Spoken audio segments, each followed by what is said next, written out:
Esse é um vídeo da série Ideias que você deveria repensar, onde basicamente eu falo de ideias ou conselhos que você recebe que parecem ótimos conselhos, mas que na verdade, se você colocar em prática, você vai perceber que realmente não são bons conselhos. Se você ficar comigo até o final do vídeo, você vai descobrir. Se você não está inscrito no canal ainda, inscreva-se, por favor. A gente está muito próximo de alcançar a meta de 300 inscritos, é a primeira meta da gente, né? Então são 8 inscritos aí. Então, por favor, se inscreva, vai me ajudar muito, sem você eu não vou conseguir, e deixa o like no vídeo também se você considerar interessante. Bom, a primeira ideia que eu quero falar nesse vídeo é que apoio demais paralisa você. Pode não parecer, mas por dois motivos, ter apoio demais ou buscar apoio demais paralisa você. O primeiro é que quando você busca apoio, parece que você precisa muito de fatores externos para realizar certas coisas, o que não é exatamente verdade. E a outra coisa é que quando você consegue o apoio, normalmente quem está te apoiando, ele também tem expectativas, ou seja, ele espera algum grau de contrapartida. E às vezes você não consegue fazer o que você precisa fazer por causa do seu apoio. Vou dar um exemplo simples, imagina que o Lula, por exemplo, ele se elegeu com a base do apoio de um montão de gente ali, mas cada pessoa daquela tem uma expectativa diferente. Tem certeza que tem coisas que o Lula tenta fazer que ele não consegue fazer por causa do apoio que ele teve. Estou dando só um exemplo. E no outro caso, quando você acha que você precisa muito do apoio dos outros, você parte de uma sensação de carência, né? Pô, mas se eu não tiver o apoio e eu for fazer essa coisa, não vai dar certo. A lógica é o contrário, tá? A lógica é você faz e o apoio vem. Você faz e o apoio vem. Eu, quando comecei a fazer esses vídeos aqui, eu só sabia que tinha que fazer os vídeos. As pessoas foram aparecendo e elas vão continuar aparecendo. Eu não sei em que momento, eu não sei quando é, mas eu sei que eu preciso fazer, então o apoio vai vir. Por isso que eu peço sua inscrição aqui, por isso que eu fico muito contente de ter vocês aqui, meus inscritos queridos, próximos de mim. Mas a coisa mais importante é fazer, o apoio vem depois. Se você busca muito apoio, no final das contas você vai perceber que você vai ficar paralisado. Você vai ficar realmente praticamente preso, aprisionado a isso. Tá? A segunda ideia é que a vida não fica mais fácil, você fica mais forte. Algum tempo atrás, eu lembro de alguns anos atrás, quando eu era mais novo, né, que a gente tinha uma condição financeira ali muito limitada, eu acreditava que quando eu tivesse um pouco mais de dinheiro, etc., eu achava que minha vida ia ser muito mais fácil. Agora minha vida vai ser mais fácil. Isso não é verdade. Isso é uma mentira muito grande. Seus problemas vão só mudando e tem coisas que você precisa se preparar, digamos assim, para eventualmente lidar melhor com elas. Vou dar um exemplo simples para você que vai ilustrar isso bem. Imagina que um bebê, ele não consegue andar, ele vai engatinhando e ele vai se preparando, chega um ponto em que aquele bebê ele já anda de uma forma tão natural que ele esquece que aquilo para ele é um desafio. Em um momento foi, mas nesse momento não é mais. E aí imagina que esse mesmo bebê, por exemplo, tem um problema qualquer que seja, e ele perde o movimento das pernas. Ele tem todo aquele desafio de novo. Então repara, ao longo da vida, a vida não fica mais fácil. Os problemas eles continuam existindo. Só que alguns problemas já não parecem mais problemas porque você já está forte demais, já está capaz de fazer aquilo. Uma pessoa, por exemplo, que vai aprender a dirigir, hoje em dia a maior parte dos carros é automática, né? Mas imagina que você vai dirigir um carro manual, imagina, você precisava pensar que você ia passar, você precisava saber, não, tá na hora de passar a marcha. Chegava uma hora que você já estava tão apto, já estava tão realmente proficiente naquilo ali, que você já sabe, era uma coisa natural, você não precisava nem pensar.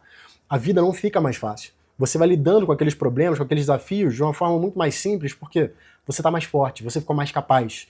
E chega um ponto, por exemplo, que aquela pessoa que tirava do sério não te tira mais. Chega um ponto que aquela coisa que te dava muito medo, imagino, que mexia muito com você, para de mexer, porque você se tornou uma pessoa melhor, se tornou uma pessoa mais forte. Então a vida não fica mais fácil, você tem que ficar mais forte. Ao invés de ficar procurando facilidade na vida, portanto, procure se transformar em uma pessoa mais forte. Você quer uma vida melhor, uma vida mais sadia, uma vida mais plena, mais agradável para você? Torne-se uma pessoa mais forte, ao invés de ficar buscando mais facilidade na vida. Faz sentido? A terceira ideia é que você tem que ser um traidor para ser fiel. E eu sei que pode não parecer uma coisa intuitiva para vocês, mas eu vou explicar isso um pouco melhor. Repara que para você alcançar algumas coisas, para você conseguir fazer certas coisas, você precisa trair a expectativa de algumas pessoas. Você precisa ser infiel àquelas pessoas ou algumas ideias que as pessoas apresentaram para você. Quando eu era mais jovem, mais uma vez, né, que eu era pobre, enfim, etc e tal, eu acreditava que eu não era bom nas coisas. Realmente chegou um ponto ali, com 19, 20 anos, eu fiz um vídeo falando sobre isso, que eu já não via perspectiva na minha vida. Tudo que eu via era, enfim, pagar conta, boleto. Ninguém me dizia assim, cara, você é talentoso, olha só como você é bom nisso, olha só como você é capaz, olha como você é inteligente, nossa, vai lá, arrebenta. Não, era o contrário. Era o contrário, era o tempo inteiro, nossa, reclamação, era o tempo inteiro, nossa, mas não tem dinheiro suficiente, ai meu Deus, mas é isso, aquilo outro. A gente não construía nada, a gente só reclamava. Repara, isso é um padrão mental do ambiente em que eu vivia. Eu precisei trair esse ambiente, eu precisei ir contra quem eu era, eu precisei me trair, me transformar numa pessoa melhor. Você precisa fazer a mesma coisa. As pessoas, em algum momento, não vão reconhecer você, e você vai se sentir um traidor. Porque quando você olhar para aquelas pessoas que, do lugar de onde você veio, que por mais que você tente, você fala assim, pô, vem cá, deixa eu te apresentar esse ambiente, olha que ambiente legal. A pessoa não quer. Por quê? Porque ela tá naquele ambiente ainda, ela tá naquela forma de pensar, de ver as coisas. E ela vai achar você um estranho. Ela vai chamar você de metido, vai dizer que não... Ah, o que você come? O que você não come? Ah, ela não vai ter conversa com você e você vai se sentir estranho. Você vai sentir uma ovelha negra, você vai sentir um peixe fora d'água. Só que você tem dois caminhos para sentir um peixe fora d'água. O primeiro é escolhendo você, sendo fiel a você. Você está sendo traidor para ser fiel a você, para ser fiel ao seu caminho. Você está sendo um infiel com aquelas ideias que te apresentaram que fala, cara, não, essas ideias estão erradas. E algum dia você pode guardar a esperança em você de que alguém vai entender. Mas se não entenderem também, paciência. Mas você precisa ser um traidor para ser fiel. Porque, no final das contas, você sempre vai trair alguém.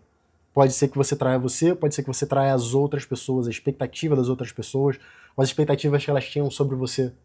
Mas seja como for, você precisa ser um traidor para ser fiel. E se todas as vezes que você precisar escolher ser fiel, cara, seja fiel a você.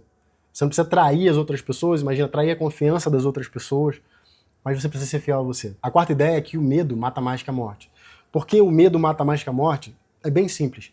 Tem uma vida inteira que você não vai viver, ou várias excelentes vidas, vários caminhos, vários universos paralelos que nunca vão acontecer só porque você estava com medo. Isso aqui, esses vídeos nunca aconteceriam se eu tivesse medo de fazer esses vídeos. Certas coisas nunca aconteceriam se eu tivesse medo. Se eu tivesse acreditado em certas coisas, se eu tivesse cedido ao medo de certas coisas. Eu já passei por algumas situações, e já contei essas situações aqui, onde o medo parecia a decisão mais racional a tomar. Seguir o meu medo. Fala assim, não, tudo bem. Se eu seguir aqui, eu vou ter uma vida, vou continuar tendo uma vida, a vida tranquila, vai estar tudo bem. Mas você precisa de alguma forma entender que apenas se manter vivo não é viver. Se manter vivo não é viver. O Michael Schumacher, né, o Michael Schumacher, ele tá lá, vivo, num monte de aparelho, mas ele tá vivendo? Repara, quando você atende ao seu medo, o seu medo ele vai alejar a sua vida, ele vai diminuir você, ele vai destruir você, ele vai incapacitar você de tal forma que você praticamente não vai ser um vivente. Você é um sobrevivente, sem dúvida, você vai estar se mantendo vivo, mas você não vai estar vivendo. O medo mata mais do que a morte. Se eu puder te pedir alguma coisa, depois desse monte de ideia que eu te dei, olha para os seus medos, para os medos que você tem. Olha para os seus medos, aquilo que mais te incomoda. O que mais te incomoda? Qual é o seu maior medo? Procura esse medo, mexe com ele, incomoda o seu medo. Porque se você não fizer isso, ele vai matar você. Não existe um meio do caminho. Não existe uma trégua entre você e o seu medo. Você precisa lutar com ele. Tem coisas que eu sinto medo até hoje. Até hoje. Eu tô sentado aqui, o meu medo tá do meu lado aqui. Ele tá falando, pô, você vai falar errado, você vai gaguejar, você vai fazer... Dane-se. Ele vai continuar falando e eu vou continuar fazendo. Por quê? Porque é uma guerra de vida ou morte. Ou ele ganha, ou eu ganho. E eu ganho, eu quero que você ganhe também. O medo mata mais que a morte. Vive a sua vida. Não se prenda ao seu medo. Medo da crítica dos outros, medo da opinião dos outros, medo de não ter dinheiro. Para de sentir medo. De alguma maneira, quando você enfrenta o seu medo, quando você demonstra que você é maior do que ele perde força. E aquelas coisas que você tinha tanto medo, você começa a olhar como se fosse nada. Era um gatinho. Só que você olhava a sombra na parede, parecia um leão, um tigre. Nada, era um gatinho, um filhotinho. O medo mata mais que a morte. Não deixa ele matar você. A gente se vê nos próximos vídeos. Um abraço. Tchau, tchau.